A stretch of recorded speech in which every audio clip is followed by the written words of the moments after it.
Hi, welcome back. Another video from Dan and John about the Vito, and we're going to look at just replacing the air filter basically. Just so it runs a bit better, yeah, a bit more fuel efficient. This one we bought. So it's this one here. This is a 2009 Mercedes Vito W639 OM646 engine, and this is the filter we've got. That's the codes.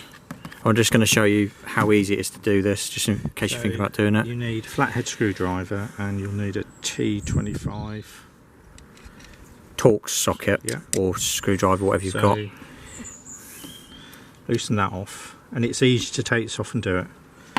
So there's two pipes. There's the air pipe, yeah, and then just pull that one there, yep, and then you'll see these two lugs. You just pull it out and away, and then you've got a plug there, and you squeeze those and you take that off, and that is your whole air filter, your whole unit.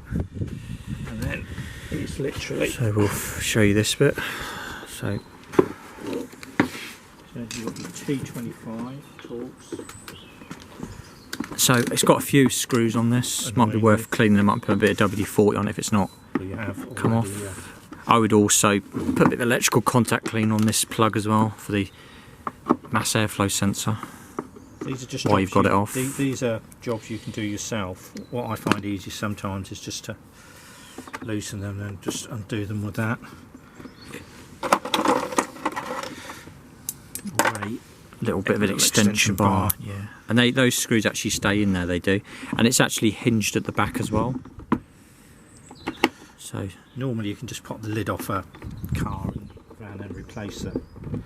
But we do find it easier with this, just to pull it out.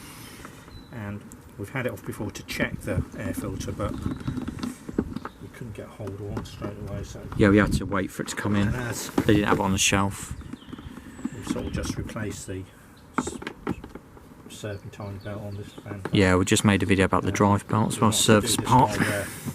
Well, we got it off, yeah. And the weather's good. So that's basically it. If you look there, there's some little hooky things. Go in the back there. When you put it back in, you tilt it right back and do that with it. Let's have a look at the old filter. Let's note how it's coming out. Seal at the top, yeah? Yep. And that's due for a so it's not terrible, but we'll replace it. It needs change. It's a bit dirty. But we did have a leak injector on this as well, so that probably didn't help. Date anywhere? It's normally quite interesting to find out. Is that a product code on there as well? So it's a Bosch filter, and that's the code there. If it helps. Yeah. Right, and here's the new one. Ours isn't a Bosch, it's what we could get. We got this from a local Motor Factors, so you can see the difference in the colour of things. They all look the same. It's a good fit, and that's basically it. And then remember what I said about those hooks. So just let's try and turn it around so you can see that.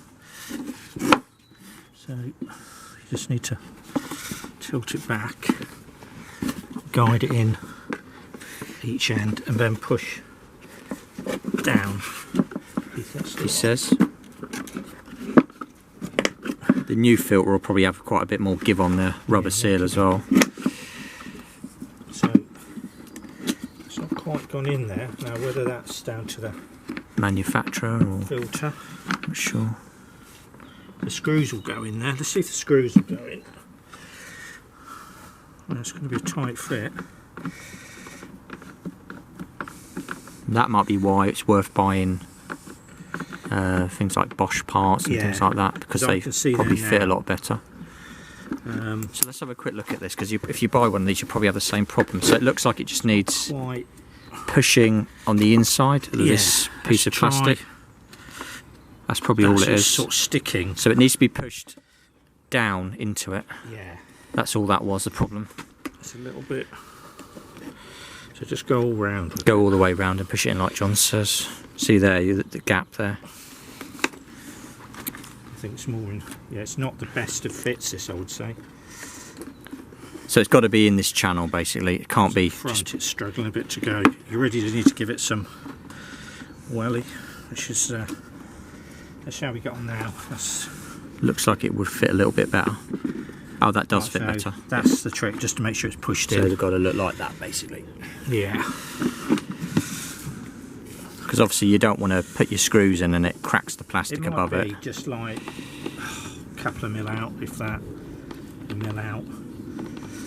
Won't be a lot. Screws don't need tightening up that much either. It's because it's obviously plastic. How many screws are on this? 1, 2, 3, 4, 5. 5, yeah. Just remember when you're doing plastic up, I would hand tighten them and then just a little twist with a ratchet, nothing too much. Just what you don't end up doing is having to buy a new assembly air filter box. Not that you can't get them. You don't. I mean, why should you have to buy new stuff? You notice there's a few parts in this now becoming obsolete, so it's going to be used stuff. And just with our experience with this van, it's a good van, but hasn't been cared for a lot. Yeah, this van's not really been looked after in regards to service parts. It's just had the big bits done on it. So get that down when it stops. That's it. No more than that. That's it. So we're going to refit this now. So I don't know how long that takes. Like 2 or 3 minutes to do this, probably. I mean, the only problem we had was the filter being a little bit big. Okay. So there's 2 bits we've got to go back on here. Obviously, that piece there goes back in here. Yeah, we've got the lead. Got the connection for the MAF. So pushes in. Might be worth spraying some MAF cleaner in there as well. Yeah, we've done that on ours. That's why. Yeah, we've done it already. So not doing it again. Just hear a little click. I need to push this back.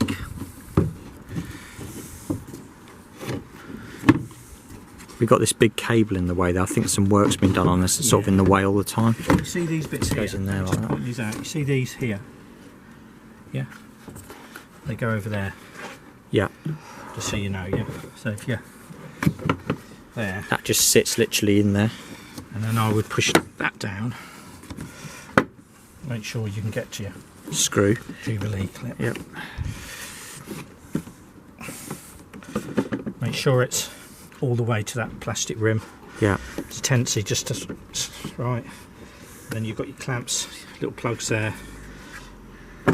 Push them in. So it's a nice easy job, this one. So that's in there. That's in there. These are in. The connections on the back. Either use flathead or a, I think 8mm socket, because it is sided, that. Yeah. And that is nearly done. Right. So as John said, it just, those bits of plastic literally sit on top of these like rubber things. That's your air filter replaced. While we're talking about clean air, just keep an eye in there for debris. Crap, basically. Do yourself a little vacuum. Have a poke down there every so often to keep the drainage channels clear. And really that's it's quite a simple job. So we've done the fan belt today, serpentine belt, and the air filter probably, if you're doing it all the time, half an hour. And cost would be about 20 quid for the belt and about it's a bit more for the belt. Tenner for that thing. About £29. All with the VAT and everything, yeah. So 29, say 30 quid for the belt, and it's about that everywhere.